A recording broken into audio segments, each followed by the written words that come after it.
কি করছো? তুমি যা মাছ মাংস এনে যাবো সেগুলোই কাটছি বসে বসে। এদিকে লোটে মাছ, ওদিকে চিকেন এনে ভর্তি করেছ, ওটাই আমার কাটাকুটি চলছে। তারপরে রান্না হবে, তারপরে খাওয়া হবে। আজকে আমার বরের মটন খাওয়ার ইচ্ছা ছিল, কিন্তু আজকে মটন হলো না, চিকেনটাই হচ্ছে। তোমার ফোনে কেমন আছে? এদিকে লোটে মাছ কোটা হচ্ছে, ওইদিকে চিকেনটা বার করে রেখেছে, ওটা ধোবো। ব্যাস, তারপরে ভাত হয়ে গেছে। শাশুড়ি ভাতটাতে রান্না করেই দিয়ে গেছে, ভাত মাছের ঝোল। এবার আমি লোটে মাছটা চিকেনটা করবো, তারপরেই খাওয়া দাওয়া শুরু। এই যে মাংসটা ম্যারিনেট করবো, কাকিয়ে কাকিয়ে মশলাটা নিয়ে নিয়েছি, ওটা হলুদ টলুদগুলো দিয়ে দিয়েছি। পেঁয়াজ, টমেটো, কাঁচা লঙ্কা, শুকনো লঙ্কা একসাথে মিক্সিতে তুমি করে দিলে, লেবু টেবুগুলো দিয়ে একসাথে ম্যারিনেট করে, মানে যদি তাড়াতাড়ি রান্না করার হয়, এটাই হচ্ছে টেকনিক। ঝপঝপ করে রান্নাটা হয়ে যাবে, তাহলে এবার কড়াই বসিয়ে দেবো। ব্যাস,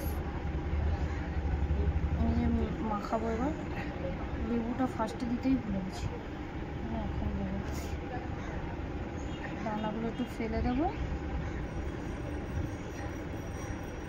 কেউ যদি মানে যেহেতু মশলা কষাতে একটা সময় লাগে,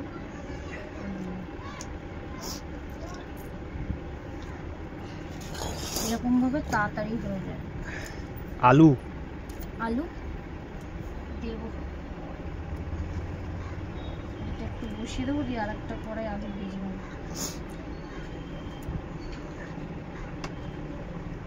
এটাতে লেবু দিলে কি বলো তো, মাংসটা যেগুলো সলিড পিসগুলো একটু নরম হয়ে যাবে।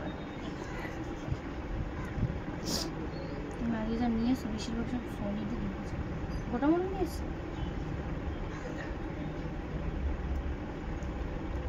হলুদ নুন টুন সব দেওয়া আছে, লেবুটা প্রথমে মাখিয়ে রাখতে ভুলে গেছে, এখন দিয়ে 5-10 মিনিট একটু রেখে দেবো।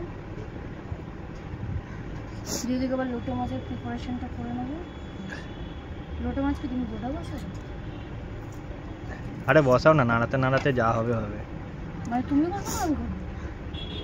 পুরো একটা লেবু গোটা দিয়ে দিয়েছি। এই যে আজকে আমার যেহেতু রবিবার, বড় বলেছে লোটে মাছটা আমার বড়ই বানাবে, তো দেখো আজকে বলে যে গোটা গোটা লোটে খাবে। এই যে ম্যারিনেট করছে লোটে মাছ, কেটে কুটে আমাকেই দিতে হয়েছে, আর উনি এদিকে ম্যারিনেট করছে। ওনার আজকে ইচ্ছা হয়েছে উনি এইভাবে খাবে, দিয়ে বসিয়ে দেবে, তাই তো? কি দেবে?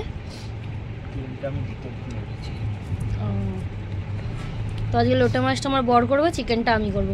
চিকেনটা অলরেডি আমি ম্যারিনেট করে বসিয়ে দিয়েছি, লোটে মাছটা আমার বড় এখন ম্যারিনেট করছে, আমার বড় বসাবে। দেখি, কিন্তু আমার বড় মশাই ভালোই রান্না করে, বিয়ের আগে আমাকে রান্না করে খাইয়েছে। কি করেছিল? ডিমের কারি না? হ্যাঁ, ডিম করেছিল। ভিডিওটা ভালো লাগলে লাইক কমেন্ট করে পাশে থেকো, আর সাবস্ক্রাইব করে দিও নতুন নতুন ভিডিওর জন্য।